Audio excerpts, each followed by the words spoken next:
Bonjour tout le monde et bienvenue à la 15e conférence sur les politiques scientifiques canadiennes. My name is Peter Searles and I'm a senior volunteer with the CSPC.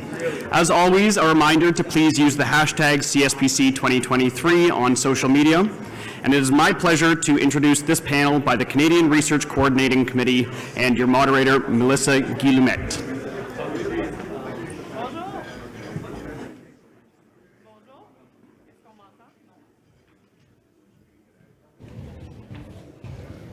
Bonjour.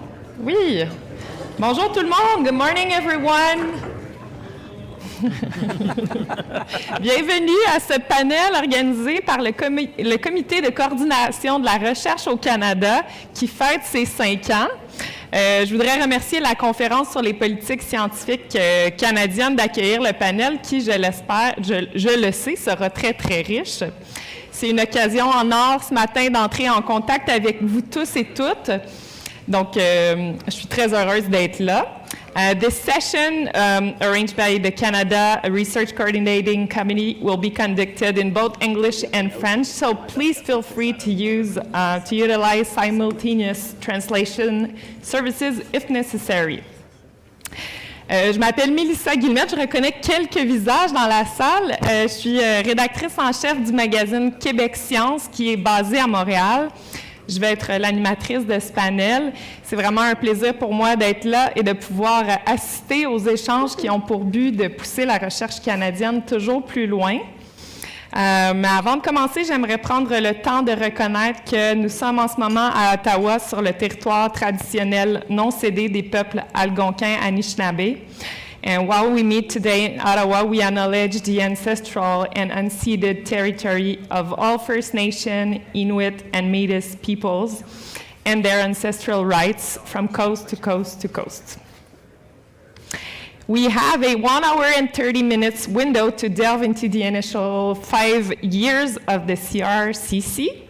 And this session will be divided in 3 parts. So first, the committee chair, Dr. Ted Hewitt, will first present the CRCC progress report. Ensuite, la seconde partie va donner la parole aux 3 chercheurs qui sont à côté de moi et qui ont reçu le soutien du Fonds Nouvelles Frontières en recherche, un programme qui a été mis en place justement par le Comité de coordination de la recherche. On va pouvoir découvrir leur travail et surtout, le plus intéressant, c'est qu'on va pouvoir avoir leur évaluation du programme. And for the last part of the session, you will be the leaders. As you listen to Dr. Hewitt and the panelists, please prepare some questions for the open discussion. Floor mics will be available. Laissez-moi tout d'abord vous présenter toutes ces belles personnes qui m'accompagnent sur scène. On a Dr. Kathleen Cruden, Ali Vai Douglas Distinguished Research Professor, Queen's National Scholar and Tier 1 Canada Research Chair in Metal Organic Chemistry at Queen's University. She was nominated Principal Investigator of the 2020 New Frontiers and Research Fund for a transformation grant for a project called Protection of Metallic Surfaces from Bulk to Nano through Molecular Level Innovation.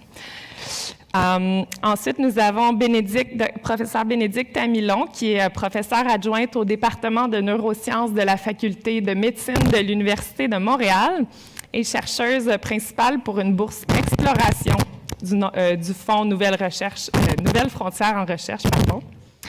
Et son projet s'intitule « Thinking Outside the Score Box, Curved Electrodes for Deep Brain Recording and Stimulation ».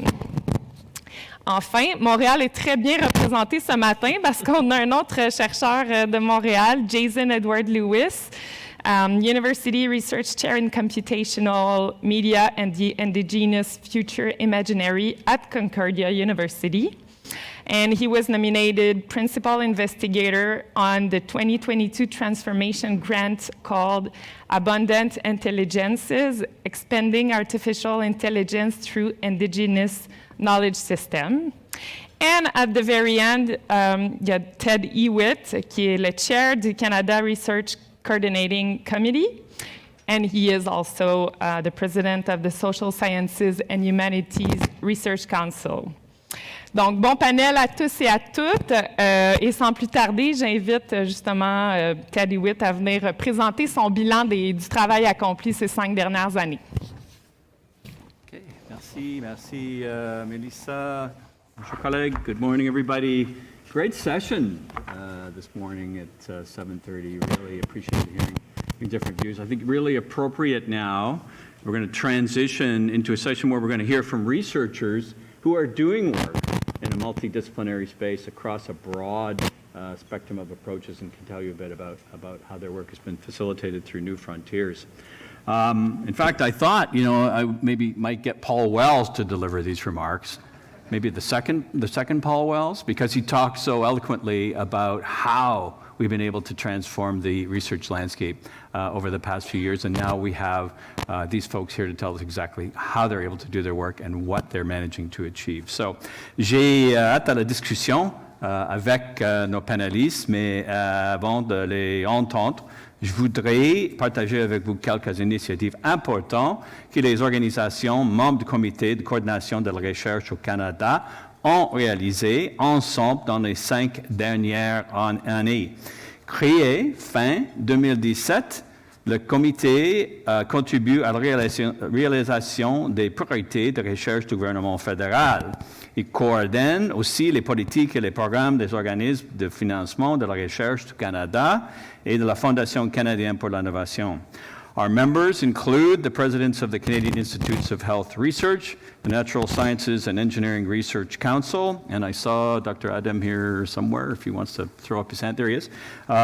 Myself, the president of the Canada Foundation for Innovation, and maybe Roseanne is here, so good morning to you, the National Research Council, as well as senior officials from Health Canada, Innovation, Science and Economic Development Canada, and the Chief Science Advisor. The committee provides a strategic forum for us to share information, to build consensus and make decisions on forward-looking initiatives that strengthens Canada's research enterprise. I encourage all of you to read our 5-year progress report, Vision to Action, which outlines important ways that our organizations have been working together to inspire and to support an equitable, connected, and innovative research ecosystem in Canada. We have a number of priorities across the broad policy platform. For example, the research agencies are working to enhance equity, diversity, and inclusion in the research enterprise because we believe firmly, each and every one of us, that research is strengthened by bringing diverse perspectives to the way questions are defined and pursued.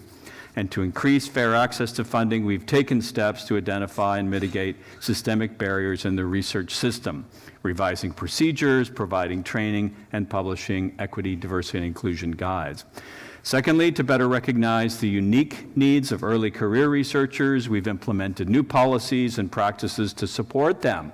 Most notably, we've allocated funds for early career researchers in our flagship programs proportional to their representation in the applicant pool. Looking ahead as well, our agencies are now working on a comprehensive strategy to better support research training with appropriate funding levels to help our institutions attract and prepare a diverse population of students and postdoctoral fellows for careers in and outside academia.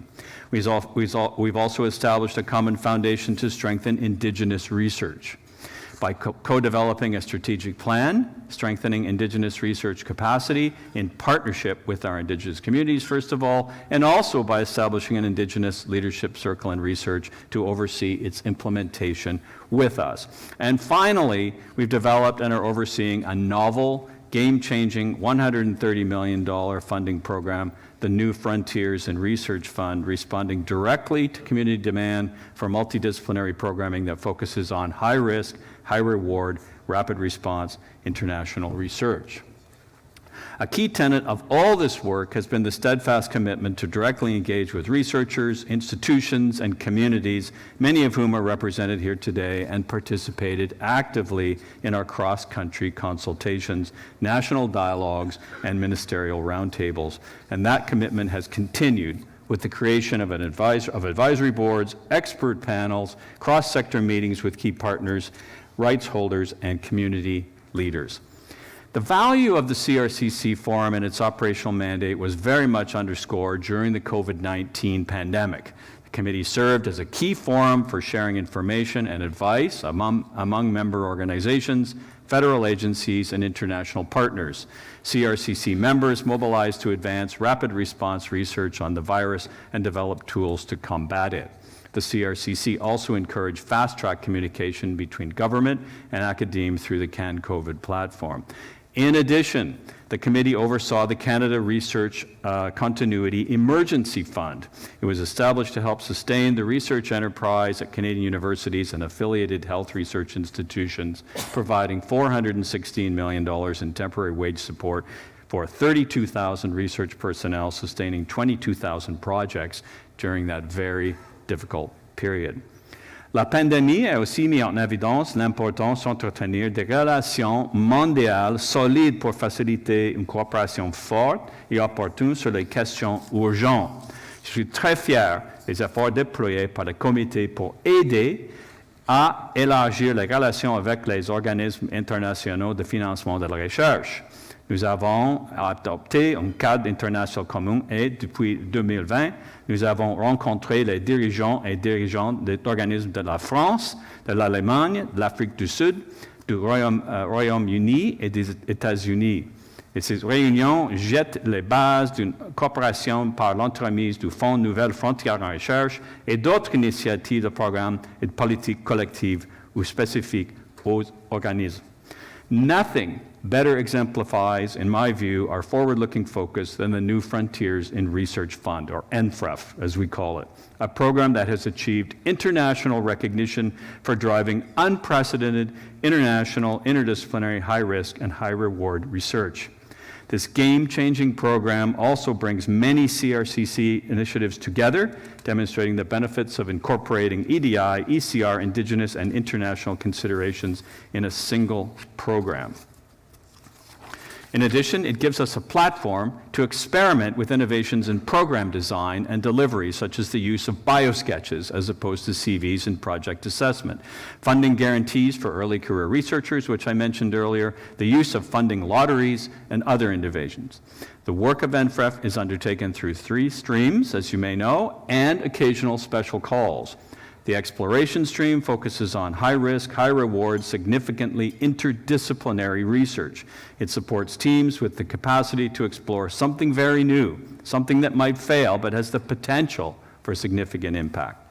The transformation stream supports large-scale, Canadian-led, world-leading interdisciplinary projects that address a major challenge with the potential for real and lasting change. And the international stream helps researchers in Canada join global teams addressing societal challenges through Horizon 2020, Horizon Europe, and most recently through a world-leading joint initiative for research on climate change adaptation and mitigation, engaging funders in 7 other countries to provide a total funding purse of over $100 million. And in fact, researchers from over 80 countries participate in these projects that have been submitted. We've also launched a number of special calls to address critical challenges, most notably addressing COVID-19, as I mentioned, advancing research in the pandemic context, and response to an urgent call from the United Nations to develop research to support the global post-pandemic recovery. Just as important, New Frontiers is the first investigator-led program to have EDI and early career research as selection criteria. Research teams are required to articulate their commitment to fostering equity, diversity and inclusion, as well as support for early career researchers.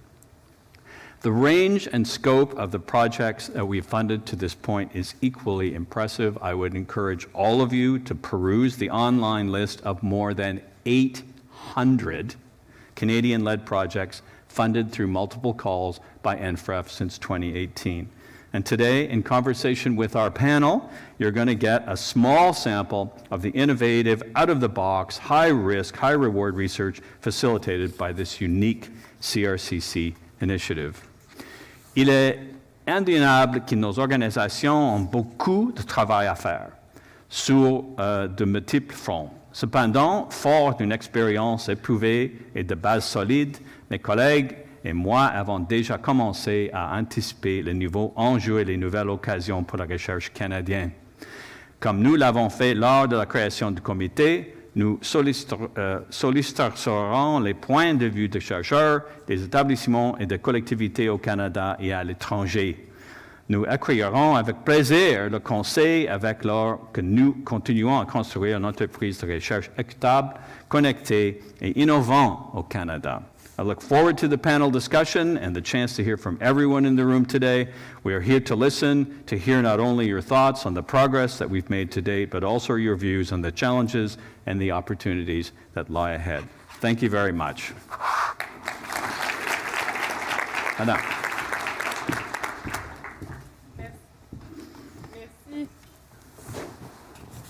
Merci, M. Hewitt. À vous qui êtes dans la salle, s'il y a des questions qui ont émergé pendant l'allocution de M. Hewitt, s'il vous plaît, notez-les. On va pouvoir en discuter un peu plus tard, donc gardez-les bien en tête. But before opening the microphones in the room, we need to learn a little bit more about our researchers right here who benefit from the NFRF program. So first, let's start with you, Dr. Cruden. Just arrived from Kingston this morning. You're a specialist in metal organic chemistry at Queen's University and a principal investigator of the New Frontiers in Research Fund Transformation Stream project. You, along with colleagues from many Canadian universities, but also from Finland, from Japan, from Scotland, and the US, have been awarded $24 million for a research endeavor aimed at revolutionizing the protection of metal surfaces. Could you please explain the specific problem you're addressing with this research, and what is the innovative approach you're taking to tackle it? Sure. Thank you very much. We'll wait till this is, oh, there we go. Thanks a lot. So this program was really and is being transformative for our work because it's allowed us to bring together the people, as you note, from within Canada and around to really have an in-depth collaboration. So it's one thing to say to somebody, I'd love to work with you on a specific problem. It's another thing to say, I'd love to work with you, here's some money, right? So that's a much better way to build collaborations. And we had many collaborations already started in this space, and so the program really allowed us to bring it all together. So the science and engineering comes from some initial work that we had done 10 years ago at Queen's, looking at taking some principles from organometallic chemistry, which was my expertise as a grad student here at Ottawa, and applying them to materials. So we know a lot. For the past 50 years, we've known that certain types of organic molecules bind very strongly to metal atoms. And these have been Nobel Prize-winning catalysts, all kinds of things. But nobody had applied those to surfaces. And so through this grant, we've been able to do this. And we started the work, so it's built on what we've already done. For example, if we look at, any kind of a test that you take that gives you a red line, right? Like you take a COVID test, and if you see a red line, or hopefully don't, right? That's gold nanoparticles that are agglomerating and giving you that color. But they need to be functionalized with something that's going to bind to the COVID particles. And so that uses 40-year-old technology to bind the organic to the metal. And it works fine in most cases, but there are lots of issues if you want to take that kind of thing into the body, if you want to have things that are going to be sensors in extreme environments. And so our work was the only thing that's been superior in the last 40 years to this technology that was developed initially at Bell Labs. And so it's working extremely well. And this grant allowed us to bring in experts and to try totally different things. So we're working with people from McGill now trying to look at not just gold nanomaterials, but what about steel, right? Can we protect large metal surfaces and make them more resistant to degradation? Canada spends $60 billion a year on corrosion inhibition, can we cut down that money and spend that money on other things? Is it because of climate or?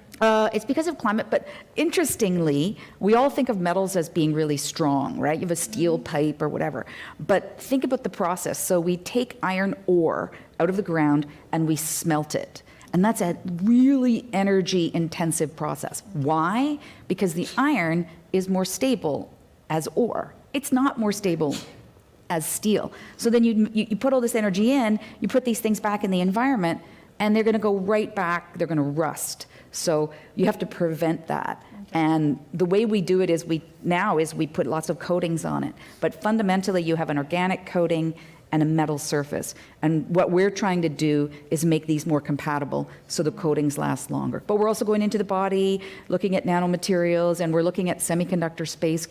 I was at Intel last week, I'm at Samsung tomorrow.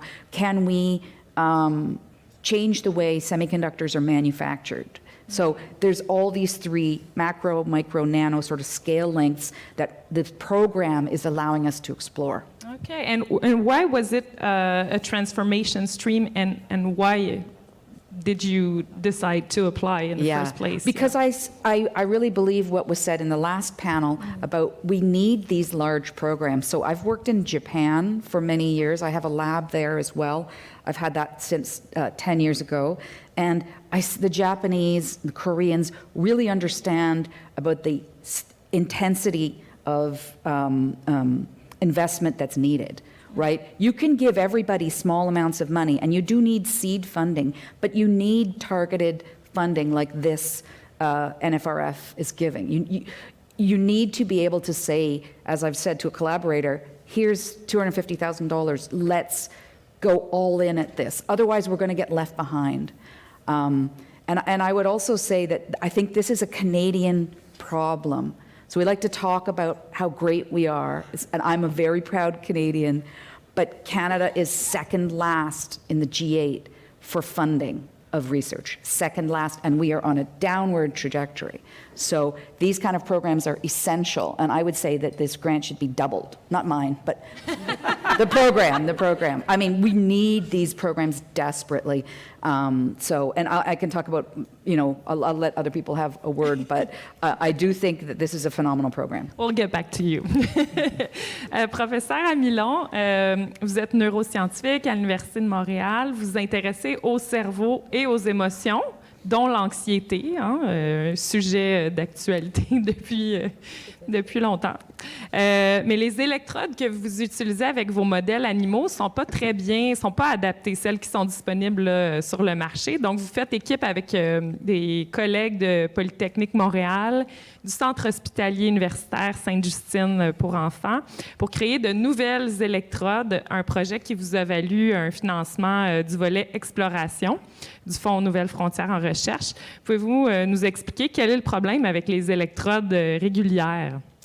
Oui, so I might stick to English for the science and do some French later on. But so as you said, one of our main research topics is anxiety. We do very fundamental research in animal models, and we're trying to basically understand the activity of some specific brain regions, the role of certain pathways or projections in modulating anxiety with a focus on sex differences. Why does the female and the male brain respond differently to stressors? And it is a very, I think, important topic, especially with anxiety disorders on the rise since COVID. So to do this research, we record electrical activity in specific regions of the brain, and the currently available electrodes, which are straight, linear, are perfect for some types of recordings, but for one specific project, we really wanted to go deep into the brain, into a region that's called the ventral hippocampus, that's located really deep down into the brain, with a specific orientation. For some of our analysis, we needed multiple electrodes, linearly aligned, but with a certain angle relative to the surface of the brain. So if we wanted to do that with straight electrodes, it would have been quite difficult. We need to basically enter from top left and go down to bottom right, so it's not very reliable. It's very difficult surgeries. So we had this discussion with some of my colleagues and thought, well, why don't we just go in curved? Why don't we build these circular electrodes that are going to come in from the top and curve down into the bottom of the brain with hopefully the perfect orientation to do these recordings. And we teamed up with one of my collaborators at Polytechnique, Dr. Fabio Cicora, who's working on organic polymers, conducting polymers, and we also contacted some people at Saint-Justine thinking these are the very early stages of the project. For animal research, it's going to be extremely interesting to have those. Maybe also for clinics and human recordings for epileptic patients, for example, we need to sometimes place, not we, but neurosurgeons need to place electrodes in the brain to record, and these might be interesting. So this is where this idea of curved electrodes stems from. Et vous avez dit qu'on a eu des petites discussions là, avant ce panel, puis elle me disait que ce projet aurait probablement pas été financé par les 3 agences de financement de la recherche du Canada. Pourquoi? Oui, je pense que ça a été effectivement très difficile d'avoir ce projet-là financé. Donc pour ma recherche, c'est principalement le CRSNG et puis les IRSC, auxquels je peux demander, appliquer avec des projets pour demander du financement. Ce projet-là était à ce très tout premier stade, très embryonnaire. On avait discuté de cette idée devant un atlas du cerveau. On s'est dit, pourquoi est-ce qu'on ne ferait pas ça comme ça plutôt que comme ça? Et on avait très peu de résultats préliminaires. On avait une potentiellement très bonne idée qui pouvait, comme ça a été mentionné, qui pouvait tout à fait mener à un échec, mais qui avait un grand potentiel si jamais ça réussissait. Et c'est pas le genre de projet que les programmes des IRSC ou du CRSNG vont financer facilement. On a besoin de leur présenter des résultats préliminaires, solides, des preuves que ça va donner quelque chose. Donc le New Frontiers, ce projet-là, je pense que je cochais vraiment toutes les cases pour le New Frontiers en termes de high risk, high rewards et bon, évidemment des preuves de faisabilité aussi, mais ouais. Merci. Professor Jason Lewis, you hold a position as a professor of design and computation arts at Concordia University. In addition to your role in academia, you're also known as a poet, a digital artist, and a software designer. Similar to Kathleen Cruden, you secured a transformation grant, nearly $23 million, for a huge collaborative project involving AI scientists and indigenous communities. This initiative aims to explore the mutual benefit they can offer one another, and it encompasses 8 universities and 12 indigenous community-based organizations spanning across Canada, the US, and New Zealand. Could you please share the inception and origin of this project? Yes.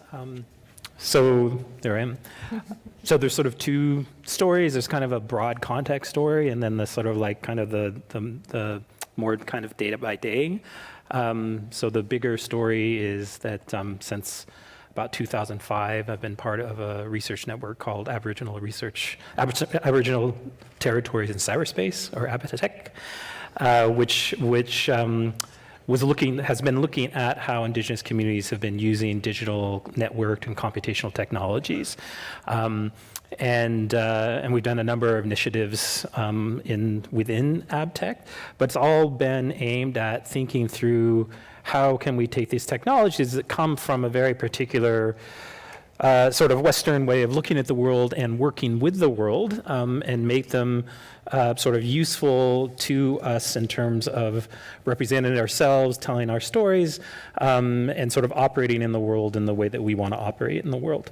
And then in 2014, ABTEC got a SSHRC partnership grant called Initiative for Indigenous Futures, where we sort of continued that work, but really started looking at the frame of what does it mean for Indigenous communities to be actively imagining the futures that they want.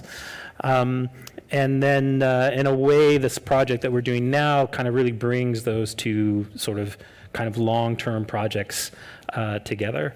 Specifically, it all started with stones. So my then PhD student, Suzanne Kite, in 2017. We were doing a directed reading, and she was talking about, she's Lakota, so she was talking about her community's relationships with stones, which is a very complex and rich set of relationships, which I was not really familiar with before I started working with her. And then sort of thinking about, as we were talking, sort of her thinking about how sort of bringing their relationships with stones into kind of a context of thinking through how computational machinery is made, which is through bringing out, bringing minerals out of the earth. So bringing stones out of the earth and manufacturing them, of course. And I, at the same time, was struggling with a journal article that I was trying to finish, where I was really trying to figure out how to kind of take the next step in the work that we were doing, which was sort of like critiquing how current technology was being made, and to sort of take the next step of thinking like, okay, what can we really contribute to it that's really about coming from an Indigenous perspective. And so in that conversation with her, really kind of making the connection of, what if we started thinking about AI in terms of our relationality to it?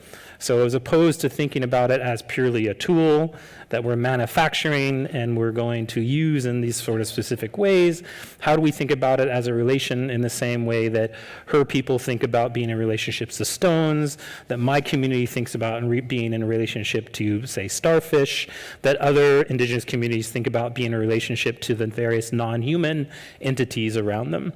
So that led then to an essay called Making Kin with Machines that Suzanne and I wrote in co-authorship with Dr. Noelani Arista, who is a professor of Hawaiian history. She was then at the University of Hawaii Manoa. She's actually at McGill now. And Archer Pachauas, who is a Cree performance artist and technologist. And in that essay, we sort of walk through our three different traditions, how we think about relationships with non-humans, and how that might apply to our thinking about AI specifically, but about technology in particular, and how that might open up some new avenues to think about what these technologies could be and what we should be prioritizing as we develop the technologies, and also sort of how do we get out of this kind of almost doomsday sense around technology, and particularly AI, where, either our choices seem to be either we have Skynet, where it sort of like becomes sentient, decides to get rid of us all, right? Or sort of the Blade Runner scenario where we do manage to create essentially sentient machines and then treat them like slaves, right? So how do we get out of this sort of like Western imaginary, which is so dystopic? And so Making Kin with Machines, so that was just the four of us.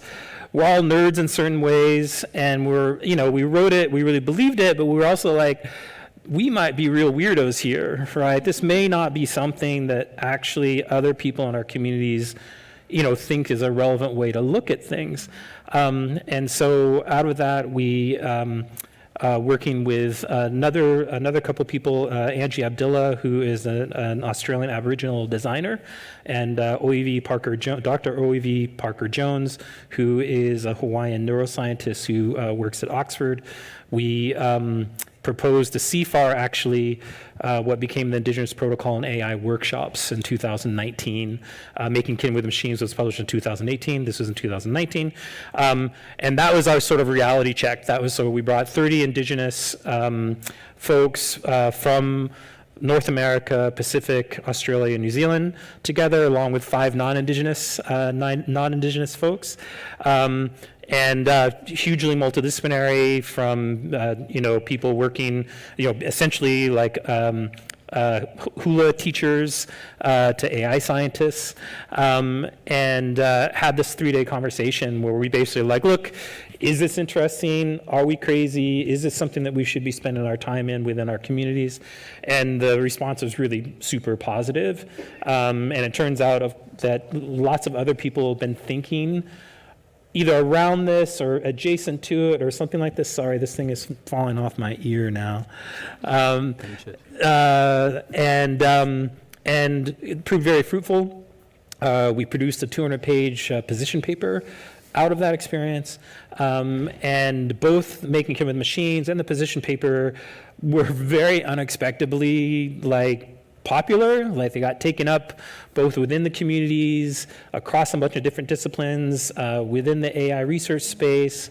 And so then it was okay, so what's the next step? Making Kin with Machines kind of outlined a theoretical space that might be worth looking into. And then the Indigenous Protocol and AI position paper sort of staked out positions within that space. So what does it mean then to then go into those positions and, for instance, really try to figure out how to make, say, a Kanaka, a Hawaiian-based AI system or a Cree-based AI system, et cetera. And then how do we do it in a way that what we learn by doing that helps make AI in general better? Very interesting. Dr. Hewitt mentioned in his speech that Canada wants to have more scientific international collaboration. From your experience so far, would you say it has enhanced the work? I guess it's so. absolutely. And also, is it challenging sometimes to work with people from I think, first of all, the I think other it's, side of the planet? Yeah, absolutely essential. The international aspect is essential. And also within, at least for me, within Indigenous context, when you talk about international, there's actually two meanings to it. There's the meaning that you are talking about right now, which is between nation states. And then there's the meaning for us, which is between different Indigenous nations, right? So Cree to Mohawk or Hawaiian to Maori. And so in both of those contexts, it's been really important. So for instance, so a big part of it is about arbitraging knowledge across these different communities. So different communities have developed things in a more advanced way than other communities. So the Maori have a really long history of language revitalization. And one of our community partners there, Te Hiku Media, has been doing really innovative work around how you actually go about ethically collecting data in order to feed into natural language processing projects. Because as we all know, all this machine learning that we're all benefited from right now is deeply, deeply unethical, right? Scrape tons of information, tons of data without any consent, including from Indigenous communities. And so one of the things very foremost in Indigenous communities' minds is if we're going to be participating in these sorts of research projects, which do promise to have benefits for our communities, like natural language processing, how can we do it in a way that is actually going to benefit us and that we feel good about? And so the work that Te Hiku Media done is really innovative in terms of how to go approach that. And why they've done that, they've also been innovating on the AI science side too. And then Hawaii, there's a really robust ecosystem growing around how do you develop technology with a strong cultural foundation, and it comes in lots of different formats over there. There's one of our partners there, Purple Maya, basically acts as an accelerator and as a VC for Hawaiian innovators who are trying to innovate both with the technology and with how that technology gets integrated into their cultural foundations. So these are communities that we can learn from here, because as far as I know anyways, we don't have anything like that here in Canada. We have our own things that we can share back to them, but I think it's absolutely imperative that we are able to reach beyond whether it's my tribal borders or whether it's the Canadian nation states borders, and take advantage of sort of best practices and different ways of thinking about these problems in other places. Thank you. The next question is for all of you, three speakers. So the NFRF is meant for high risk and high reward interdisciplinary international research. Do you feel like you got what you need in order to do just that? Be honest. Be honest. Well, I would say certainly yes. In the previous panel, there was a discussion about how it's important to broaden interdisciplinarity and how do we encourage scientists and engineers to be more interdisciplinary. But you mandate it. It's very easy, honestly. Mandate it. Put it in. Like, we would not have done the medical aspects of this research if it were not required. We would have stuck in already we do wide research, but we would have stuck with science and engineering. So you mandate it, right? And I think the same thing is true if you want to encourage internationalization, provide the funding, and then make it a requirement. Mm-hmm. Do you have something else to say? Go for it if you have. I just talked a lot.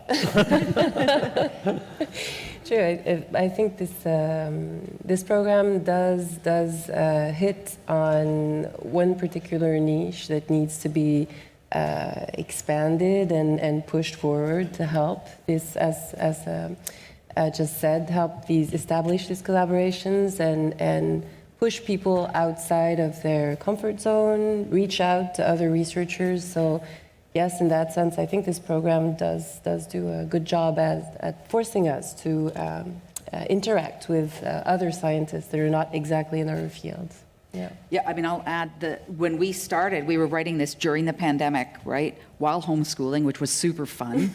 But the collaborator from medical, I had never met him. So we interacted. It was not till we got the grant that I met him. So it was really tough, but it really pushed both of us to expand our own areas of knowledge. And then now have a joint student, and so it's amazing. Professor Lewis? Yeah, I think what I really appreciated was the emphasis on high risk,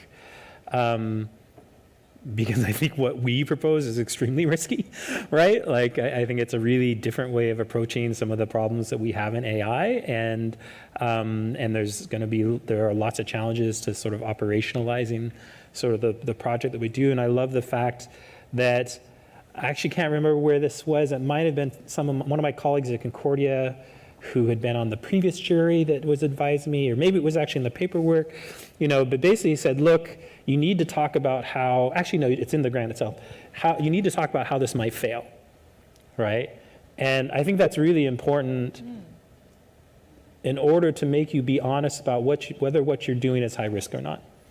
Right? Because as it says, is if there's not really a chance this could fail, and maybe fail spectacularly, it's not really high risk. And how could your project fail? How could my project fail? Oh, geez, it could turn out that we can't actually get the AI scientists, to talk with the traditional knowledge holders in a way that's productive for both of them, right? Because my emphasis has always been, so I've been doing, I was very lucky. I was raised as a wee researcher in Silicon Valley in highly, highly interdisciplinary research labs.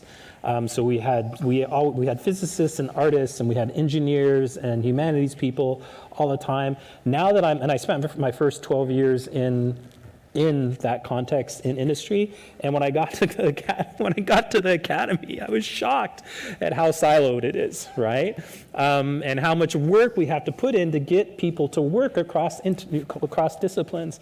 So for me, I've been working across disciplines for quite a long time, but I think for this project in particular, the challenge is how do we work in a way that is beneficial to Indigenous peoples, Indigenous communities, and Indigenous individuals, and also beneficial to the researchers, the academic researchers who are involved. I know from experience that if everybody's not there because they think that they're going to be able to move their thing forward, it's going to fail, right? And it's particularly a danger, I think, work in an Indigenous context, because sometimes people show up with really good intentions, but they're really there for a charity. They're really there because they want to represent, they want to help, etc., but they don't really think it's going to help them as a scientist, or it's going to push them forward as an engineer, right? And I know enough after doing it for so long, like how do we structure it? We have to structure it so everybody that's there that's involved can see okay, this is going to help me push my research forward. This is going to help me improve my community or whatever it might be. Thank you. Fostering EDI is at the art in the research environment is at the heart of the goals of the fund. How was it challenging for you when you were working on your submission, and how did it affect the project, if it did? So I can say a few words Professor on that. Amilon? Maybe? Yes. I think there's different perspectives to how EDI impacts projects. In my case, we're a small lab, still a small lab, so I have maybe 6-8 people working with me. I don't always have the liberty to balance towards one or other candidate, because sometimes I just get this one person that's applying at this given moment and that I can hire. But having this integrated within the proposal, I think the main benefit that I saw is that it's forcing every single researcher to think about it, to think about all these different aspects, and to think about how they want to address this in their lab, in their collaborations. So even if it doesn't represent a major change in the way I hire people or the way I run my lab, at least, I've been forced to sit in front of my screen and think hard on how I would like to do it when I can do it. So that would be, I guess, one point about EDI. Yeah, if I can add, I think it's really important that we continue to do this. So if you look at the numbers, we've been talking about, at the granting councils about EDI and its importance for the last 10, 15 years, intensely, and there's been little change, right? Not just in Canada, but around the world. We're not moving the needle.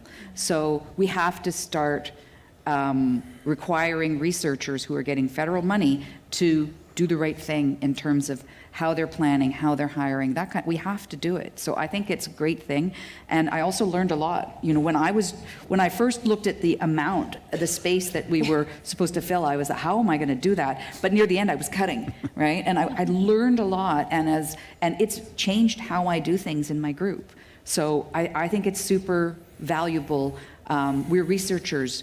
We should understand doing science properly means removing biases and removing barriers. And so I think it's a great thing. Thank you. Professor Lewis? I teach in Quebec. There is no systemic racism. I don't understand why I need to do EDI. It was difficult, I'll tell you. I mean, we came to the table at the LOI stage with a 90% Indigenous research team already. Majority BIPOC, near gender parity. That's the way I've been doing research for at least a decade. And there's two things that are difficult about it. I mean, I don't know how you found it, but Quebec makes this difficult because there's certain questions you cannot ask in Quebec. Mm-hmm. You're not allowed by law to ask. There's certain data that you're not allowed to collect, right? So I actually had to put a disclaimer at the top of our EDI statement that said, due to constraints by Quebec law about the sorts of data that we can collect, there are some of these things that we do not have baselines for, right? And so then I got really great advice from my Office of Research, and we just talked about, me and my co-director, we just talked about the work we had been doing in our labs for the last 20 years to foster inclusive and equitable and diverse research teams. It's also weird. The EDI stuff is weird. The language is weird because there's this sense of like, we need you to talk about this, but you can't talk about it like this. So be careful, right? And there's also a point of view problem. Can you give an example? Do you have one in mind? So we couldn't talk about the actual composition of our current research team, right? We couldn't name people, right? We had to go and get permission from them to be able to say, oh, you're Cree, or you're Hawaiian, or whatever, right? So that's just one example. If I had more time, I would come with more of them. But there's a point of view problem. And the point of view problem is essentially really, to be honest, Those guidelines are written for the white dudes who refuse to diversify their research teams. Okay? Yeah, that's true. And so if you are trying to respond to them as a non-white dude, you're in a really weird position. Okay? You're in this really weird position of you're like, wait a second, I'm like kind of have to take on this persona to answer these questions that is not me, right? Like I've surrounded myself with brown people my entire life, right? I've had gender parity in my research lab for 20 years, right? And so I'm not sure how to address it. I think fundamentally it's a good thing. I'm not here to, that's not what I'm trying to say, right? I think it's a really good thing, and we have to work on how we ask PIs to respond to it. But I agree very much, even from, I'm not holding myself as some paragon, right? Even for us, it was really good to sit down and think through those questions, right? And think through how can we take some of the things that we do kind of informally and formalize them, because that's important, because we were moving in a situation where it wasn't just Hemi Vanga, my co-director, wasn't just his lab anymore. It wasn't going to just be my lab, but it was going to be this, we have 38 co-investigators, right? So how do we ensure that these things get addressed across that whole network? Thank you very much. The New Frontiers in Research Fund is supposed to support early career researchers. Is that the case on your team? So maybe I can start with that. I think that's a great requirement or encouragement. So the way we've structured our program is sort of in layers. So there's a core team, and the core team gets much larger amount of money to keep them engaged. So 6 people. And 2 of those people are early career researchers. And so they're getting the equivalent of 10 times the Discovery Grant. Wow. So talk like this transformative for them. And then I made the effort, which I think is my responsibility, to advocate for those within Queen's to get teaching relief, because if you've got that much money, you need the time and you need the space to do the work. Of course. But it's fabulous. I love working with early career researchers. They have the energy that I remember I had at one point. So I applaud that decision. I think it's fabulous. Bénédicte Milon, Well- you are an early career researcher. Yeah, on the edge. Are you all on the team? Early career researchers? No, my main collaborator, Fabio Chicora, he's a mid-career researcher. And but I can definitely acknowledge that yes, this program did help me as an ECR, and I think it indeed is a opening maybe a more senior mid-career to reach out to ECRs more easily or more voluntarily, and that's a very good thing for ECRs for sure. Yeah, I agree. It's really great to focus on that. And we have 13% of our research team is ECR, all Indigenous. And so I think just manifesting that as an explicit priority of the program helps us again sort of have to articulate how we're going to support them instead of just assume that we are. So. Thank you. You all have a demanding schedule. Let's talk about the paperwork. Could you please share your insight on the application process? Were there specific challenges you encountered, and do you have any ideas for potential enhancement? And how about the follow-up procedures over the year, the amount of work it requires? Maybe I can start with the point of view from the Exploration Fund. I think one of the great qualities in terms of administration of these applications is that it's very well balanced in terms of the number of pages that you need to write and the actual funding that you would get if you obtain it, which is not the case with all applications. Some of them you need to write an insane amount of text for not that much money in the end. And the New Frontiers on that, I think Exploration, again, is very well balanced. It's short, it's only 4 pages, It's a difficult exercise, though, because the way the reviewing committees are built, you have people from very various backgrounds. So you need to convince the experts and on your among your reviewers that this is a good project and it's solid. You also need to make it accessible to people that are completely outside the field. So it's very different in terms of writing from other types of applications, but it's not amongst the heaviest in terms of administration from the exploration perspective. Okay. Yeah, I can say also, I appreciated not having to do the CCV. I mean, we Yes. all have these already. But you're bringing an international person in, like, that's a disaster. You can't do that. So that was great. It allowed us, the freeform aspect allowed us to have a little fun with it. So in our bios, we asked everybody to do a fun fact. We also got some little symbols made up for people who were chemists versus biologists versus, so that was kind of fun. Probably spent too much time on that. But And it worked out. it worked out. And, you know, you find fun things about your collaborators. Like my medical collaborator on this, Gang Zheng from UHN, his group, they call themselves the gangsters. So like all these little fun things that just keep it light a little bit for the reader, I think, too. Yeah, so I thought it also was, in terms of pages per dollar, was a good match. And how about the follow-ups? I would like it 'Cause if we you've didn't been have working- December 31st as our deadline for reports. Yeah, January 15th, I don't know. Otherwise, it's okay. Yeah, dollar, you know, it's $1 million per page for the transformation grant for the final thing, which is a pretty good return on your time. So it wasn't, we didn't find it too bad. And we found the experience, the actual writing experience for this, we were also writing a shared partnership grant at the same time. And at the very beginning, we were writing a CFAR Future of Humanities grant.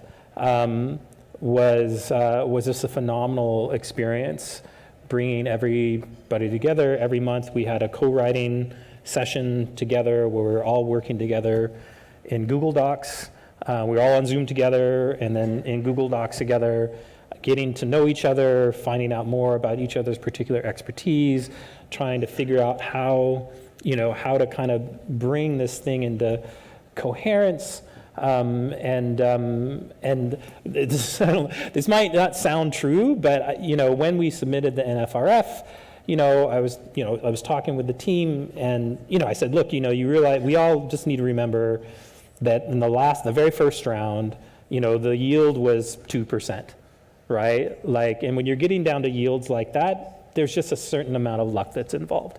So, and for me, if we hadn't gotten the money, that whole experience would have still been transformative to me. It would have transformed whatever I did next. It would have transformed what I was doing next. So we weren't like spending the time like cursing the paperwork, which sometimes happens. We were really spending the time figuring out how can we create a coherent and compelling narrative together about what the work we wanted to do. Yeah, I would agree completely. It got us talking and collaborating, Yeah. Which is already a benefit. Yeah. And I don't want to make it seem like it was easy. I mean, it No. did take 2 years to write and defend and get but it's just that it was 2 years, I think, mostly well spent. And I like the strategy of having the final two be in-person sort of discussions with the panel, so because then you can express yourself better. Yeah. So it wasn't easy by any stretch, but it was just, I think, I think it was well designed. Yeah, go I ahead. just wanted to, I lost it. Sorry. I wanted to say something that was related to that, but it'll come back. Yeah. Keep thinking about it. Je vais poser une dernière question. Donc, je vous invite à aller au micro, vous positionner si vous avez une question pour quelqu'un qui est à l'avant ici ou un commentaire. Ne vous gênez pas. Il y a 2 micros dans la salle. Donc, allez-y. Ma dernière question, c'est given your knowledge of the research community, what should the CRCC focus on now? There's Huge question. I'm sure there's going to be many points of view expressed, but two that came to my mind were that one of the challenges that I feel I'm facing is recruiting and retaining people in my lab. Because any job outside of academia is going to be way better paid than what any lab is offering. So you need to find those kind of unicorns that are devoted to science, really interested enough that they are going to go through these years of graduate training with a salary that is not reflecting well their level of studies, with tuition that is very high. And I think part of the responsibility, of course, is the PIs and how much we pay our students, but it's not something that we solve on our own. I think the funding agencies and the universities definitely have enormous leverage on changing this, and that would be a very important point to consider, I think. And the Students are close to the poverty line, right? Yes. It really has to change. yes, it definitely has to change. For sure, and like we are losing so many bright minds and bright students because they just want more security in their jobs and they want to live correctly, which is, I think, a fair request to make. Another point that I was thinking is relative exclusively to I think the New Frontiers Exploration Fund, is that as an ECR, it's a lot of work to get your lab off the ground, to get things up and running, to hire, to have all this like momentum, reaching this momentum. And sometimes for ECRs, you can have some high risk, high reward projects that are not necessarily interdisciplinary. So I don't know if that is something that the New Frontiers would consider, but it's a double-edged sword. If you have to reach out to start a collaboration as an ECR, it does take a lot of time and energy that you might want to be focusing on starting your own things. And any lab is going to have, or most likely any lab is going to have ideas on how to draft a high-risk, high-reward project within their ecosystem. Yeah. So that reminded me of what I wanted to say after the other one, which is it was an incredibly long and arduous 2-year process for the transformation grant. It was only possible because I'm a research chair and I have course remissions, right? So that's just something to think about in terms of ECRs and getting them involved, and you know, who do we want participating in these sort of grant opportunities? Because even, you know, after being 20 years in the game, if I had been teaching a full workload or even a 3/4 workload, there's no way I could have done that and sustained that over 2 years. Yeah, Queen's provided me with extra relief when I made it to each stage, so that's a huge point. Yeah. Do you have a question? OK. Je vous demanderais de vous identifier, dire votre nom et votre affiliation avant de poser votre question ou d'émettre votre commentaire, s'il vous plaît. Merci beaucoup. J'aimerais dire que Québec Science a eu un rôle dans ma carrière parce que quand j'étais au cégep en 1982, je lisais Québec Science et ça m'a inspiré. Alors merci de faire ce que vous faites. Merci. Listen, this is my first time at the conference. My name is Marc Nantel. I'm at Niagara College. And unsurprisingly, with a session on NFREF, the word college was not mentioned, which is fine. This is great. Congratulations. This is all really good. I just wanted to know, does the Canada Research Coordinating Committee have, as part of its mission, to cover applied research in colleges? And if so, what does it do about it? And if not, why not? Yeah, go ahead. I guess I better answer that. And the answer is yes. I mean, the short answer is yes. I mean, colleges are eligible to apply. Many have with universities. And the issue of applied versus fundamental, we took in a very thoughtful way, I think, at the time. And NFREF, you know, was the creation of the CRCC. It was the members themselves who deliberated the contours, who took it upon themselves to travel across Canada for several months, where we invited colleagues from colleges, universities to come and to speak to us about the things we needed to do. And the issue was, well, in case of transformation, did it have to be applied? Because people were saying, well, if it's any good, you know, it should transform society, whatever you're doing. And in fact, we didn't land there.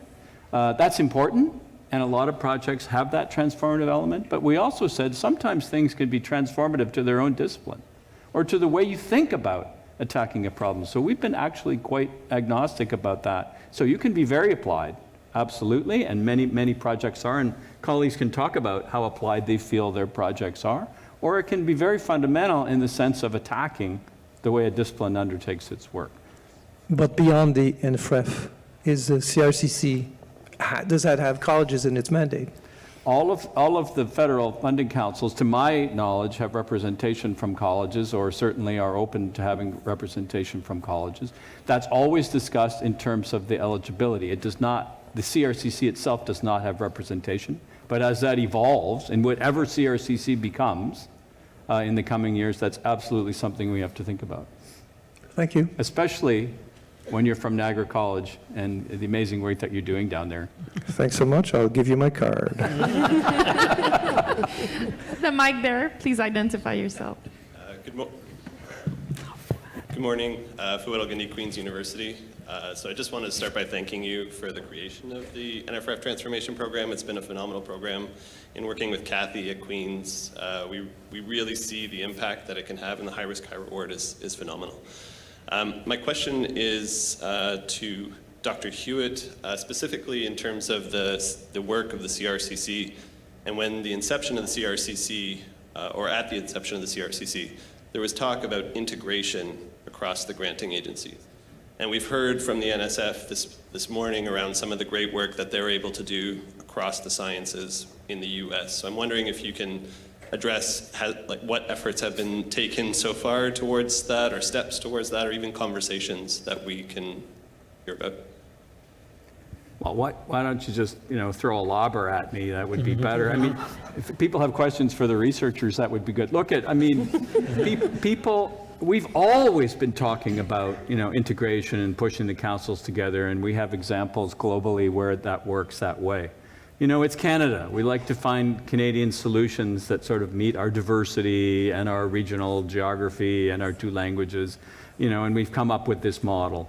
I think the trick for us now, and the Bouchard report certainly pointed this out, and the Naylor report pointed this out, we have to find better ways to work together, to harmonize processes, to make it easier to move across councils, and that's exactly what we were intending to do, and what CRCC, or whatever it morphs into, will have to take as its primary mission.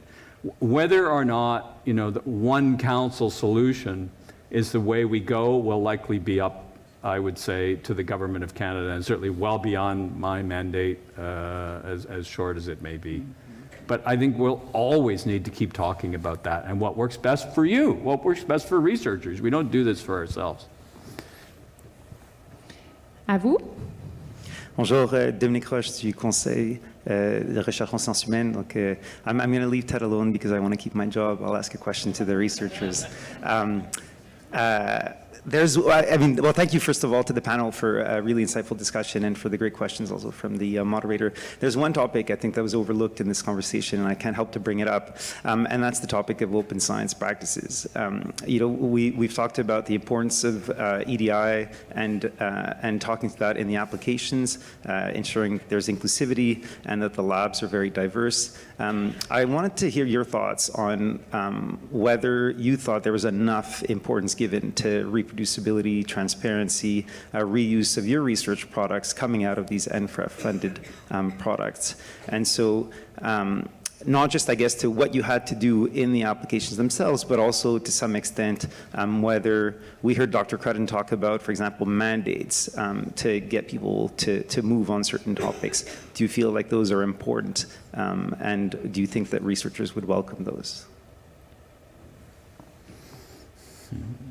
I don't know quite how to answer that. What do you mean when you say open science? Are you talking about publishing? Are you talking about patenting? No, so publishing and open access journals is one component, but there's also the idea of transparency. So for example, making sure that the data that you generate from all of these research projects are shared, that the code that you generate from all of this, any type of research output that's not your traditional research paper. Yeah, I mean, I'm also editor of a journal in the US, and so we talk about this a lot. I firmly believe that taxpayer-funded research should benefit taxpayers. And I think that there's a wide way that we do this. So publishing is obviously one, patenting. We have a big discussion in our team about whether we patent or whether we simply publish, right? If we want our work to be applied and to benefit Canada, patenting is an important aspect of that, right? Because then the work can be taken up by industry. Our work started very fundamental, and it's ended up being more applied in areas that I didn't expect it to go. But I do think it's important. Semiconductors, for example, was mentioned in the previous work. This is an area of our work. And just adding capacity within Canada is really important, right? We have very low capacity in semiconductor space. So I think that's a part of what we think about for our, how does our research benefit the taxpayer, right? It's multifaceted. And we're really trying to think not just about how many papers can we get, but what's the impact of our work, in addition to training, but also societally. Is that helpful?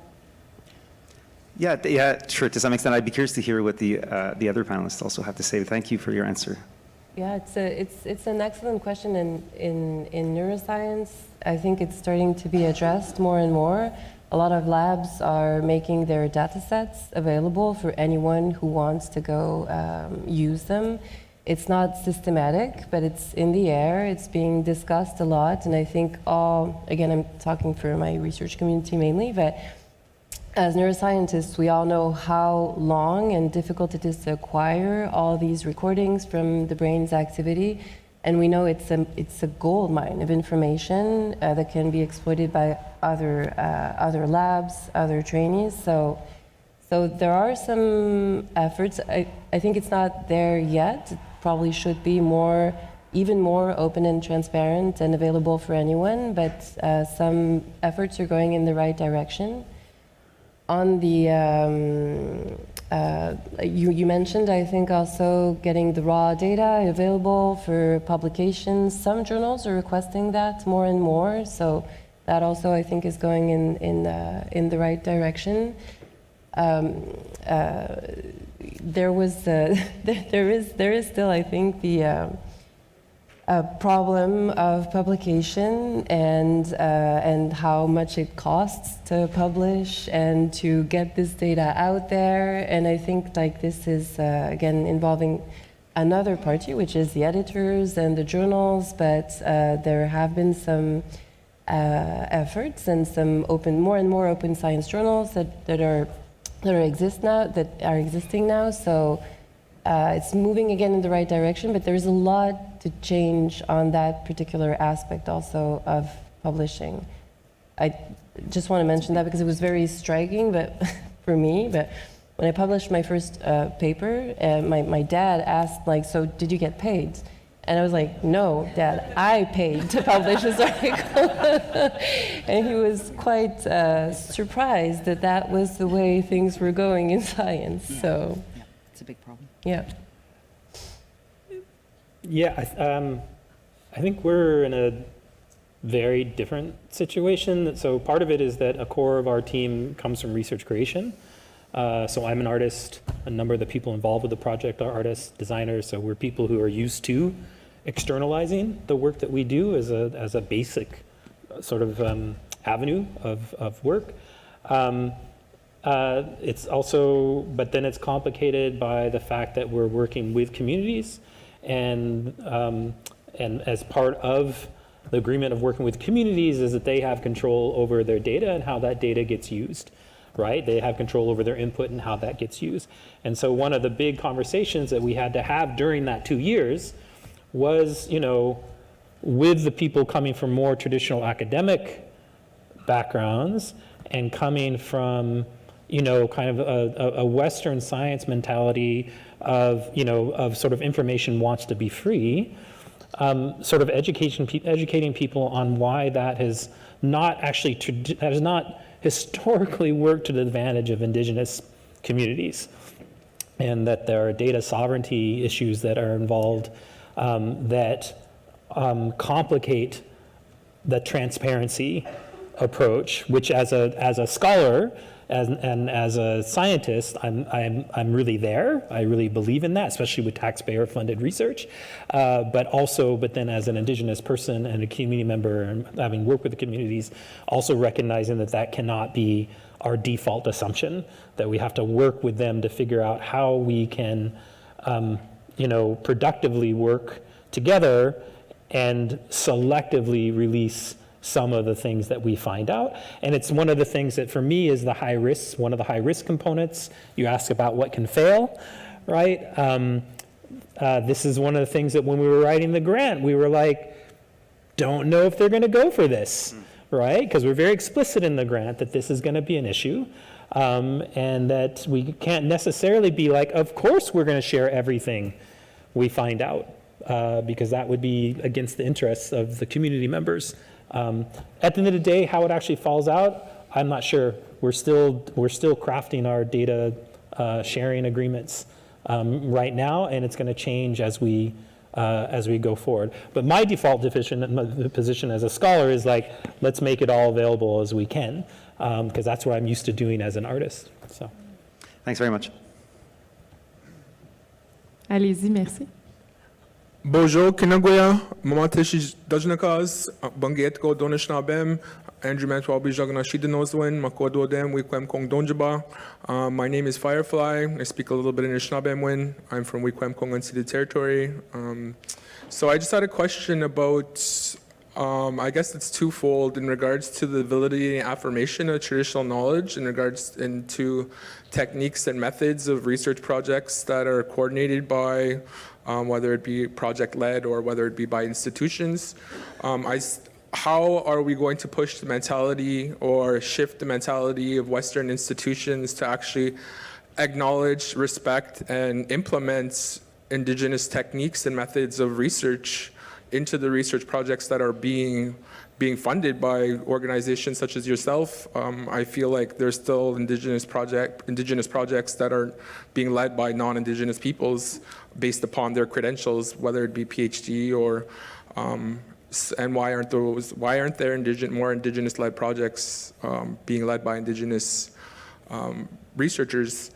In those techniques, things like our clan systems, our history, our medicines, if they're not recognized as being valid as the people that are approving those projects, then to me, it's like you're doing a disservice to the richness and vibrancy of our Indigenous traditions and cultures across the country. And as well, and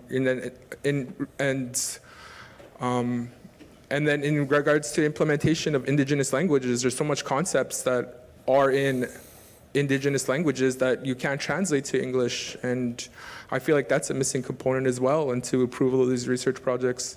You always talk about the 2 languages of Canada. There's not 2 languages in Canada. There's hundreds of languages in this country that needs to be recognized, affirmed, and respected. And as well, the onus of these research projects being approved, if it's a 100-page document that needs to be submitted, a lot of Indigenous communities don't have the capacity to do that. So how are you going to be conducting research with Indigenous communities when we don't have the capacity to do that, because we're facing crises all over the country, from overdoses, homelessness, poverty. So how do you shift that mentality, and how do you place less onus on administrative aspects of research projects?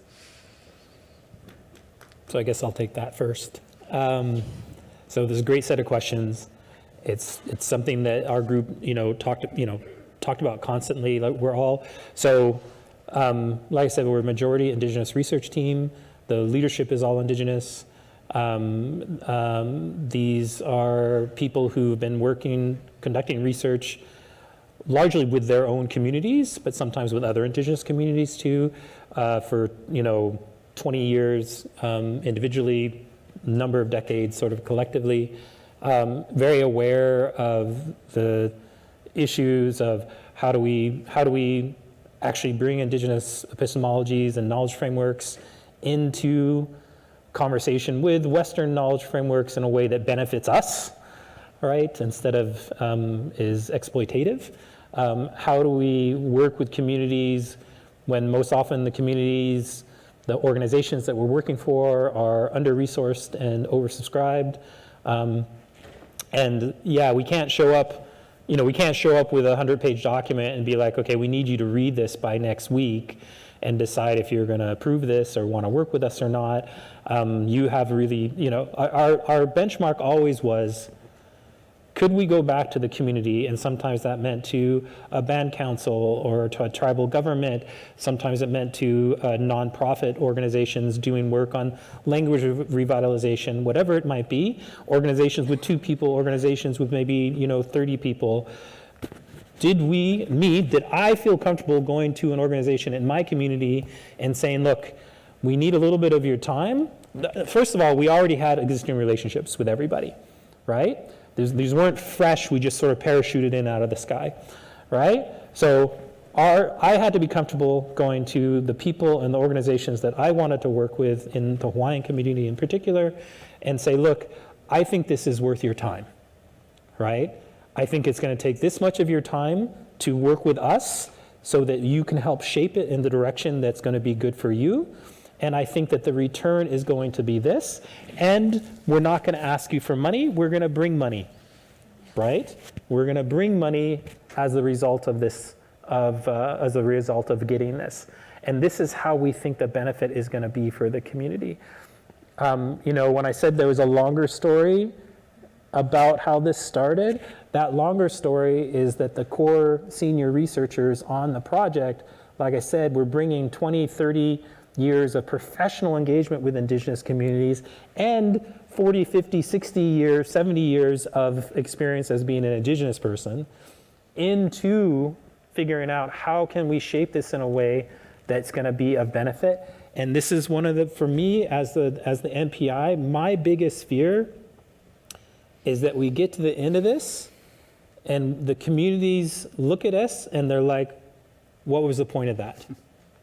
What did we get out of it? How did we benefit? We can see how you benefited, but how did we benefit? And I think the senior leadership is all very, very attuned to that question. One of the other risks that we took in our grant is that the first 2 years of our project is just talking to each other, right? We're not hitting the labs right away like you guys are. It's really spending 2 years talking to each other so we can figure out how we can successfully negotiate these questions so we can go into the final 4 years feeling really good about the actual work that we're doing, and how do we cross these disciplinary boundaries as well. So it's doing both those kind of works. And we got pushback. We got pushback from the jury, the NFRF jury, clearly they weren't like, this is like ridiculous, because we were sitting there in the final interviews, right? But the pushback was, it doesn't seem like you're doing much in the first 2 years, right? And we were like, we're doing everything in the first 2 years, right? Because if we don't get that foundation right, it doesn't matter what we try to do afterwards. It won't matter at all. It won't work, right? So I think being able to, the 2 years actually of the application writing process actually allowed us to really solidify a common way of thinking about these things that's going to be key as we go forward. And then at the core, the scientific question at the core of this is, can we integrate Indigenous knowledge systems and AI systems in a way that is productive and innovative, going both directions for Indigenous communities and for AI research? That's the core question, and it's a hard question and fraught. Yeah. Allez-y, Dr. Hewitt. Yes, I think it's important to also relate that from the perspective of the councils, in addition to the Indigenous advisory bodies that we all maintain, the CRCC had developed over a period of 18 months or so now what we call the SIRC, the Strengthening Indigenous Research Capacity Plan, in every step, from the very beginning to the very end, undertaken by and with Indigenous communities and participants over this period. That's our North Star. CRCC also created the Indigenous Leadership Circle and Research, which is intended, again, 100% Indigenous membership across the board, to keep the president's and the agency's feet to the fire with respect to moving forward to do exactly the things that you're saying. It's a journey. We are all learning. We have come so far, many of us who hadn't lived as much in that world as we should, and now move forward. I would just say one other thing with my hat on as president of SSHRC. As a pilot project, we reviewed our first grant this past year written entirely in Plains Cree. There will be a business case undertaken by and with the applicants and released within the next few weeks and months. It took over a year. It was a labor of absolute love, but it was not easy. And we want everybody to know just what was done, both of us as the applicant and the recipient, to make that happen in order to help us think about how we go forward. So I thank you very much for your question. Merci beaucoup. On est déjà arrivé à la fin de ce panel. Je voudrais... Oh, je m'excuse. Oui. No, I just want to say commend you for the relationship building process that you did in the first 2 years, and I think that's the most important step as well. And thank you for the next steps you've been doing with SSHRC and doing that. So continue the great work, and I hope all institutions in here look at that report and as well look at the process that he did in regards to conducting research. Miigwech. Thank you.